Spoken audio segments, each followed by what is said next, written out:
up, you beautiful bastards? Hope you've had a fantastic Thursday. Welcome back to the Philip DeFranco Show, and let's just jump into it. And the first thing we're going to talk about today is this controversy and backlash that MTV is currently facing. So MTV just recently released a first look for their new docu-series, Ghosted, Love Gone Missing. And here's kind of the first few seconds of it. Have you ever been ghosted? The texts weren't going through. Totally left in the dark by someone you care about? He was my best friend. No texts. I called him on the voice messages. No DMs. All of a sudden I was blocked. Nothing. It's so dramatic. All right, so as you can kind of tell from that little blip, it's a catfish-style show. As far as the hosts of the show, you have the Bachelorette's Rachel Lindsay and singer-turned-actor Travis Mills, who reportedly help people track down someone who ghosted them. Right, they stopped communicating, or as that dramatic trailer said, no texts, no DMs, nothing. Probably because they realized you were boring and or weird. Right, and with this show, the two hosts apparently investigate what went on between the two. They then follow every lead to track down the ghosts. Also, if you're already not in the know, I'll explain why I'm using air quotes soon. You know, following this first look, there were a number of people that just had a huge problem with it. And these people expressing concern argued that it was crossing a line and essentially encouraged stalking. Some even pointing out that people often have good reasons for ignoring someone rather than explicitly ending their relationship. Right, essentially you have a person making a decision, I no longer want to deal with this person. I'm not going to communicate. Seemingly in the trailer, some people changed their information so they couldn't be found. She didn't change her number, she didn't move, she didn't do everything. And then MTV walks in, they're like, well, what if we monetize finding that person even though they don't want to be found? Now, as of recording this video, MTV has not addressed this criticism. I also don't imagine that they're going to stop this series or scrap it in any way. Most likely, they're also counting on this backlash. It just generates more attention. You also have others arguing that it's very similar to MTV's Catfish. Some saying that show already promotes stalker-like behavior. But of course, against that, you could say, well, the main difference is that in Catfish, you imagine the person that is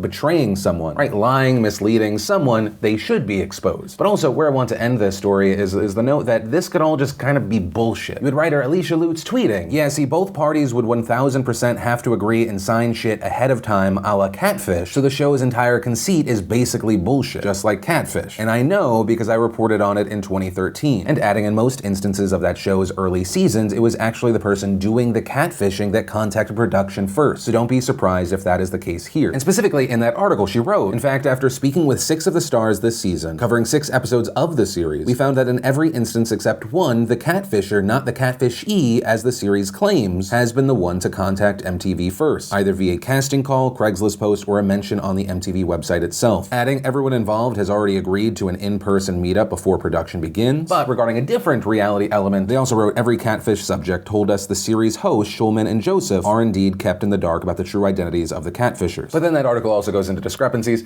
The main point being, I think there's a good reason to believe that a lot of this is bullshit, but it also brings up the question of, even if it is bullshit, much like an over-the-top fake prank, is it promoting that behavior? Because as these other people have argued, there might be a very good reason why someone ghosted someone else. They cut that person out of their life. But with that said, I do want to pass the question off to you. What are your thoughts on this whole situation? Then in quickie entertainment news, Forbes gave us the highest paid actors of 2019. And some you'd expect, some maybe not. Going through the list, you have Will Smith, Paul Rudd, Chris Evans, Adam Sandler, followed by Bradley Cooper, Jackie Chan, Akshay Kumar, Robert Downey Jr. And at the top of the list, you have Chris Hemsworth, and to nobody's surprise, Dwayne "The Rock" Johnson. It's not really surprising. The Rock is everywhere. He's in high-grossing stuff. I mean, hell, according to reports for the new Jumanji, he's getting $23.5 million up front, and he'll also get a percentage of the pool for that movie, which, as Forbes explained, is the money left over after some but not all of the bills are paid, which, I mean, regarding the pool is also part of the reason why Robert Downey Jr. is on this list. Yes, he got money up front for playing Iron Man, but he also reportedly got nearly 8% of the pool for Avengers Endgame alone, which, I mean, that movie almost made $2.8 billion at the box office. Yeah, main point, depending on who you are, you will find this story interesting, depressing, infuriating, or inspiring? Actually, maybe that's the question connected to the story. What are your thoughts when you hear numbers like this for what is being kind of given? And we can actually spread this question around a little bit, whether it be actors or professional athletes. What are your thoughts there? But from that, I want to share some stuff I love today in Awesome, brought to you by Raid Shadow Legends. For those who don't know, Raid Shadow Legends is a brand new collection RPG. It's out on smartphones right now, fantastically, it's totally free, and it has everything you want out of a game like this. It's got 3D graphics, an amazing storyline, giant boss fights, PvP battles, and more than 400 champions to collect and customize. And honestly, I didn't expect all of this out of a mobile game. I mean, the crazy levels of detail alone on your orcs, undead knights, elves, and more. And I mean both detail graphically on your champions, but also just the build you can set along with awesome locations and fully voiced story campaign. But you also don't just have to take my word for it. Raid has almost 10 10 million players worldwide that have already downloaded it in just the past 3 months. And it has over 200,000 reviews and an almost perfect score in the Play Store. So if you're ready to join in on the fun, just go to the description of this video, download Raid using my specific link, and if you do that, you'll get 50,000 silver and a free Epic Champion to start your journey. It's also a great time to join. There's a new update that's now live. There's actually this awesome new loyalty rewards program, and part of it is you get a new daily login reward for the first 90 days in the game. Also, if you want to clan up, I started one. It's called DeFranco. We kick in actives every few days, so go and check. But yeah, main point, click the link, check it out. Let's have some fun. And the first bit of awesome is today we put out a brand new Rogue Rocket deep dive. This one taking a look at sharks, the perception of sharks, the demonization of sharks by Hollywood. It was a really interesting piece, and I highly recommend after today's show you go check it out. Then we got everything the Try Guys do in a day, 73 questions with Tony Hawk, a Stranger Things It's Always Sunny mashup, we got an astronaut reacting to films about space, Architectural Digest gave us a tour of a $20 million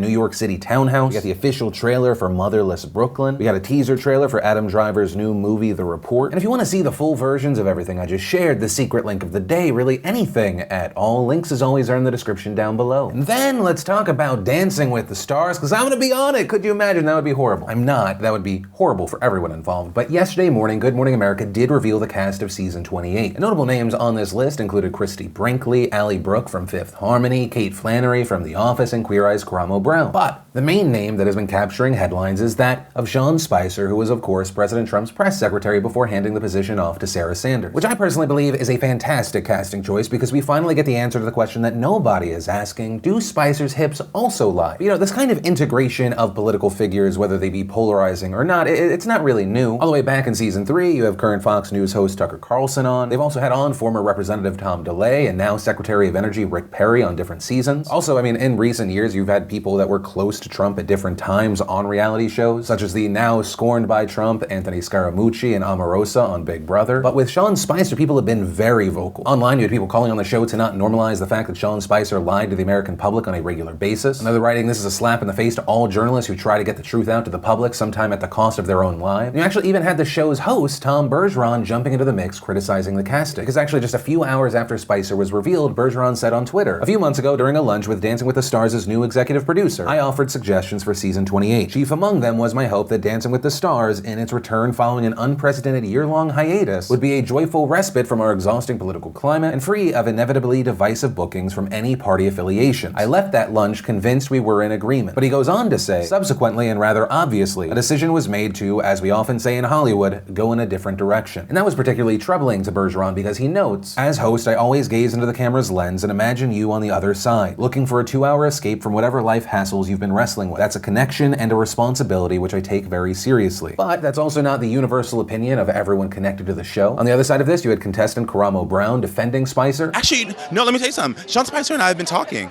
Yeah, like literally, I was most excited to meet him because, like, the thing is that people would look at us and think that we're polar opposites, but I'm a big believer that if you can talk to someone and meet in the middle, you can learn about each other and help each other both grow.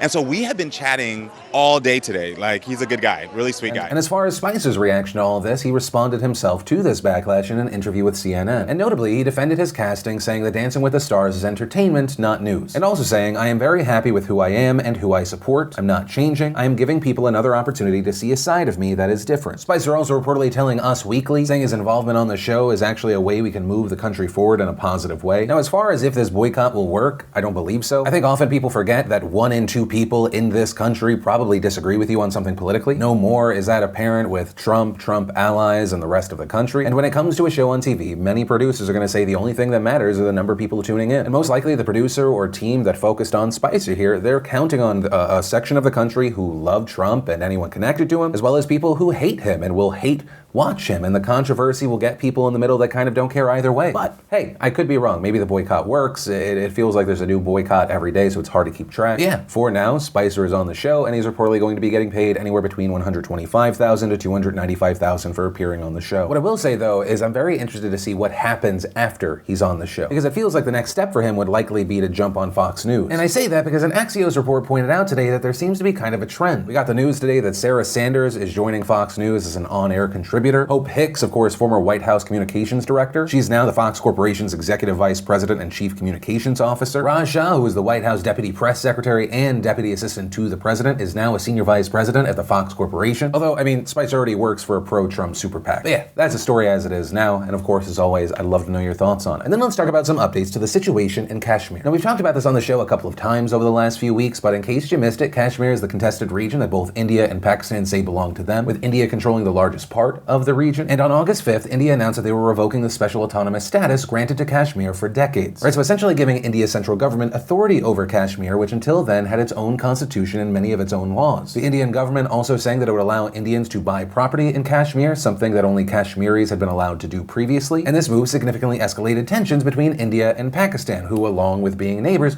are also notably nuclear powers. Also previously, in addition to this kind of being an international affairs kind of story, we saw kind of celebrities and pop culture sneak its way into this. In fact, the last time we talked about Kashmir was after influencer and beauty YouTuber Aisha Malik confronted Priyanka Chopra. Right, one of the big things there was Aisha accused Chopra of supporting nuclear war between India and Pakistan, also accusing Chopra of being a hypocrite. This because after India launched airstrikes on Pakistan, Chopra tweeted out support, but Chopra is also at the same time a UN Goodwill Ambassador for Peace. Chopra responded by saying that she doesn't support war, but she is a patriot. And if you want to see the more detailed version, I'll link to that video down below. But I also mentioned it because just yesterday, Pakistan's Minister of Human Rights wrote a letter to the UN requesting that they remove Chopra as a Goodwill Ambassador, with a letter saying that Chopra's support for war, including a nuclear war, undermines the credibility of the UN position to which she has been elevated. But also part of the reason that we're talking about this today is that the idea of patriotism versus encouraging violence is a reoccurring theme regarding the situation in Kashmir. Right, and so what we're talking about is in India, there's been a growing genre of music called patriotism pop being shared on social media. And according to the Associated Press, which published a detailed article about the music yesterday, patriotism pop is basically what it sounds like: popular music about Hindu nationalism and support for Prime Minister Modi. Patriotism pop songs have just become massively popular on YouTube and TikTok, which also makes sense. TikTok has about 150 million users in India, YouTube around 250 million, so we're talking about millions upon millions of views. Earlier songs in the genre were reportedly focused on the rise of Hindus in India defeating Pakistan and flying the Indian flag in every household. But according to the AP, just hours after Modi stripped Kashmir of their special status, music videos began circulating about Indians settling in Kashmir and buying land and marrying Kashmiri women. One video, for example, called Article 370, named after the now revoked constitutional article that gave Kashmir its autonomous status. That video has now over 1.6 million views, and the singer thanks Modi and his government for removing Article 370. Also, the guy who made that video also collaborated on another song about a man who was looking for a Kashmiri bride, which, regarding that specific point, there's been a lot of criticism. And in addition to kind of just public reaction, there was a political anthropologist who spoke to the AP that hit on that, saying that the songs are a culmination of a toxic, misogynistic, nationalist thinking, and adding that the Indian media, from news to entertainment, has left no stone unturned in portraying Kashmiri women in the racist trope of coveted fair-skinned ones, and at the same time being helpless and needing saving from their own men, right, and so demonizing Kashmiri men. But that said, patriotism pop is getting bigger, and it also seems like it's going to continue to do so, especially with everything that's happening right now. Also of note, we haven't seen Kashmiris respond to these new videos, and that of course is because the entire region has been cut off from the internet since August 5th. And like we talked about before, along with cutting off communications, India has also sent tens of thousands of military forces to Kashmir, right, to basically put the city on lockdown by enforcing an almost constant curfew, patrolling the streets. The people of Kashmir have also responded with a series of protests. Also, Indian officials have said that while they plan to keep the internet cut off, they have begun to ease some of the restrictions in the region. But right now, it is unclear what is really happening because almost all of the reporting is coming from state-sponsored media in India. But we are seeing some reports that many Kashmiris are wary about any claims made by the government, which is understandable because Indian officials have said that they have arrested more than 4,000 people since the crackdown began, and that reportedly including some high-profile political figures, which of course is a massive deal both because of the sheer magnitude of the arrest, but also because India has a law that allows authorities to put someone in prison for up to 2 years without any specific charge or a trial. In fact, UN experts have said that they have received information suggesting an increase in arrests of political figures, journalists, human rights activists, protesters, and others, adding that they were deeply concerned by reports that security forces have been conducting night raids on private homes, rounding up young people. We've also started to see reports of violence in some parts of the region. Just yesterday, Indian authorities reported that 2 people were killed during a shootout between the police and Kashmiri rebels, so that marking the first reported clash involving gun violence in India-controlled Kashmir since the lockdown began. Meanwhile, clashes along the line of control that divides India-controlled Kashmir and Pakistan-controlled Kashmir have increased in the last few weeks, with reports there that gunfire has been exchanged multiple times, though India and Pakistan have given conflicting reports about the numbers of fatalities. But ultimately, that is where we are right now. It seems like the situation is just escalating and escalating, and I really don't know if an end to this is in sight. But of course, as always, I want to pass the question off to you. What are your thoughts around all of this? And that's where we're going to end today's show. And as always, if you like this daily video, hit that like button. Also, Also, if you're new here, hit that subscribe button. Definitely click that bell to turn on notifications. Also, if you're not 100% filled in, you can check out our brand new deep dive that we just launched today. Or maybe you missed yesterday's Philip DeFranco show, you want to catch up, you can click or tap right there to watch either of those. But with that said, of course, as always, my name's Philip DeFranco. You've just been filled in. I love yo faces, and I'll see you next time.